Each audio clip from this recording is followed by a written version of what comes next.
Hello and welcome to Vibra Finance. My name is Lindsay, and in this episode, I am joined by the lovely Serena Alonzi. We will be going over HEX price and T-share updates, and our topic for today is dollar cost averaging. Investing in crypto can be tricky. There's complexities of deciding what to invest in, when to double down, where to hold cash, and it's all amplified by crypto's volatility. So in order to avoid banking on the perfect time to buy, let's use a investment strategy. But before we get into dollar cost averaging strategies, a little hello from Vibra Finance. At Vibra Finance, we seek out the hidden gems in cryptocurrency. We will tailor your portfolio to work for you. Are you ready to transition your investments from traditional markets to cryptocurrency? Are your coins staked and earning interest? Are you overwhelmed with all the jargon in crypto? Is your portfolio underperforming and you want to reposition into consistent winning blue chip coins and viable projects? Do you feel like you missed out on DeFi, Metaverse, and NFTs? Here at Vibra Finance, we provide you with the data, skills, and tools you need to stay on top of the digital asset market. Vibra Finance. We are the future of crypto. How's it going tonight, Serena? Great. How about you? Well, today, for historical purposes, today is January 1st, 2022. It is the afternoon on the East Coast. We are celebrating day 1156 of flawless HEX uptick time. What do you think about that? Amazing. I know, it's pretty exciting. The HEX price in terms of US dollars is at 0.2 cents. The T-share price is at $693 in terms of US dollars. And the T-share rate is 25,664 HEX. That has increased since we've started doing these streams. Quite a bit. Okay, so today's topic is dollar cost averaging. Serena, can you start us off with what is dollar cost averaging? Yeah, sure. So dollar cost averaging is just investing a little bit at a time as opposed to putting a bunch of money in at one point. So for example, if you have $1,000 you want to invest, it's better to not just put that all in right now at one point in time. It's better to do a little bit either weekly or monthly, whatever you prefer, just so that you're averaging out the price that you get in at. Right. So it's a strategy, and it's a strategy in which an investor can split your investments into periodic purchases instead of just dumping it all into one, like you said. So what this does is it smooths out your average purchase price. So given how quickly prices go up and prices go down in crypto, it makes it extremely volatile. So the basic idea is that you spread out your investments in equal amounts over regular intervals instead of trying to find the perfect time to buy, right? Exactly, yep. Okay, so can you share with us some benefits of dollar cost averaging? Sure, yeah. So the first benefit would be that you avoid buying higher if you're not putting all your money in at once. And it's something that can just be set up and left alone. It requires no additional action each time. And even when prices are volatile, dollar cost averaging decreases volatility by averaging your price point. So there's also low risk. So rather than making one lump sum investment, you're spreading your investment out over a longer period of time.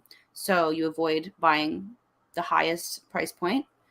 And it takes the emotions out of financial decision making. So you just, regardless of the price, buy a little bit every week, every month, whatever you prefer, and you don't really have to worry about it. So right, spending time in the market instead of timing the market. And where you could see spending time in the market would be more beneficial than timing the market is around when we're getting news drops like tomorrow morning. We'll be getting the Fed is meeting today. Tomorrow afternoon at 2 o'clock, we'll receive a report to see what's going on, and the markets will react. So we'll see how they do. That is why we're encouraging having a strategy for investing rather than reacting, like you said, making financial decisions based on emotions. If you take those emotions out of the equation, you're looking at what you started with, which is your plan. And when you have a plan, it saves you time and effort. So if you're trying to time the market constantly by refreshing your portfolio and reviewing price fluctuations, your dollar cost averaging gives you this time back to focus on other areas of your life. So especially if you set up some sort of automated system. And like you said, separating financial decisions from emotional ones. So every investor is prone to acting with their heart and not necessarily with their head.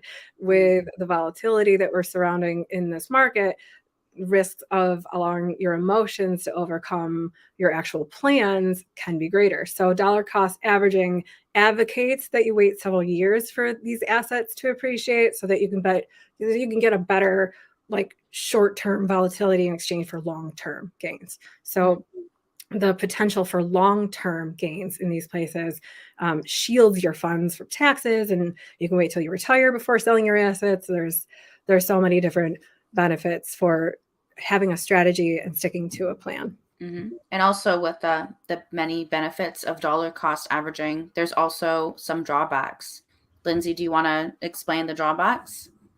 Sure. There's some disadvantages to dollar cost averaging. So when you adopt a dollar cost average approach to your investing, it doesn't guarantee you protection against losses or gains or profit. There's very few disadvantages, but really the top two I can really think of is time. It can take a long time to build up a position if you're investing small amounts regularly, and then also the opportunities for missing out on mooning. So if the asset that you're investing in never goes down, you may have been better off just buying all at once. You're doing a lump sum investment. But those are really two of the they're not the only drawbacks because everyone's situation is unique to them. But those are the two sore thumbs, so to speak. There's steps on how you can adopt a dollar cost averaging strategy. Did you want to go into that? Well, how do you, as you dollar cost average into HEX, we're covering HEX market updates and HEX news, and we're really here talking about HEX. If you're choosing to invest into something, choose an amount to regularly invest in. So it could be just a flat amount. It could be a percentage of your paycheck. It depends on what works best for you. So it's important that you choose an amount that you can sustain, and then remember that you can only invest what you can afford to lose, and then also what you don't need access to in the short term. So also choosing your assets. That's when you're dollar cost averaging. You can choose one or more assets to start with. The smaller your entry price point is, the more concentrated perhaps you'll be in one asset or another. And then also to choose a purchase interval, which is so that could be every week, every month, or every day, whatever works best for you. How about you? What's your plan? Can you share with us your sneaky plan to accumulate? Yeah, well, when I was buying a lot into HEX and earlier on, I was doing it weekly and monthly, just whenever I had extra money to put in. I didn't have really a set amount, but it's good too if you could do $50 a week or $100 a week or whatever you're comfortable with. And yeah, that's a good strategy. It works out for most people. So yeah, and there's a saying that we were talking about earlier about purchasing when people are feeling fearful or greedy. Oh, right. Yeah. That's the most that's when the most money is made in wealth accumulation phase, is that when everyone else is afraid. That's the best time. So now during a bear market, this is the best time to dollar cost average, because when the bull market comes and prices are higher, you're going to be missing out on how much more you could have had if you bought now.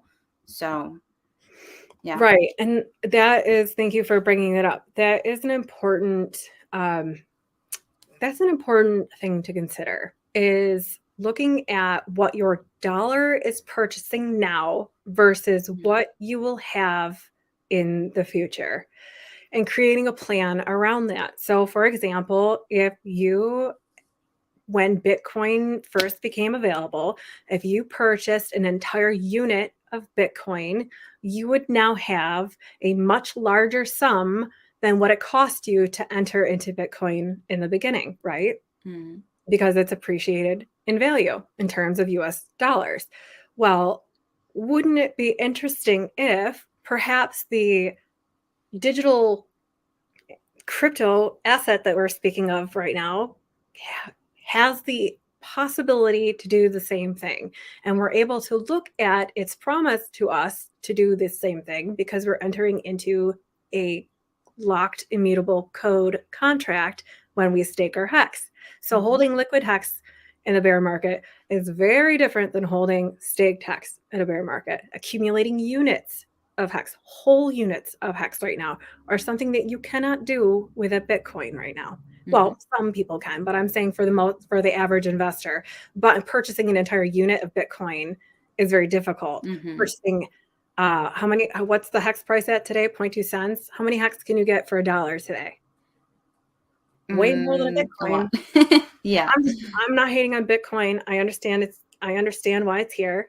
I'm just saying that for now, when the markets are looking like this and you see things being said, just take a look back, do some information. That chart looks really crappy. I wouldn't mind if somebody like hopped on there and was like, but that's also, we're looking at a year. We're not looking at a total lifespan.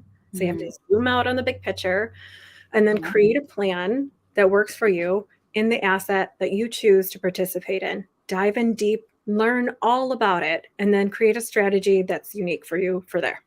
Yeah. Exactly. Yeah. Do you have any more like ways that you dollar cost average in? Do you do it weekly, monthly? How do you do it? It depends. Sometimes weekly, sometimes monthly. Okay. Yeah. But you have a plan and you follow through and you stick with it, right? Yeah, before. Not so much now, but yeah. Well, if you have that, at least you know what your why is and why you're sticking to that plan, and then there you can go on and go forward. And if you're just tuning in and you're not really sure about how or why to get started, you can join us here at Fiber Finance and get started with crypto in 8 easy steps. We have a guided workbook for you that takes you from being a no coiner all the way to custodying your own crypto on your private cold storage wallet. So you can own and keep your custody safe. For you to keep your assets safe and you to custody them means that you remove the middlemen. That reduces your fees. There's so many benefits to being your own bank. Where do we even start? We've been going through these examples of why we are interested in Hex for many episodes now. This is our 12th episode of talking about Hex. I'm really excited about that to keep continue. Yeah, until then, this is for you, our 1,000th subscriber. So when we reach 1,000 subs on YouTube, I am doing a massive giveaway, and I'm giving away a brand new Ledger Nano X. It's not this one. This is mine.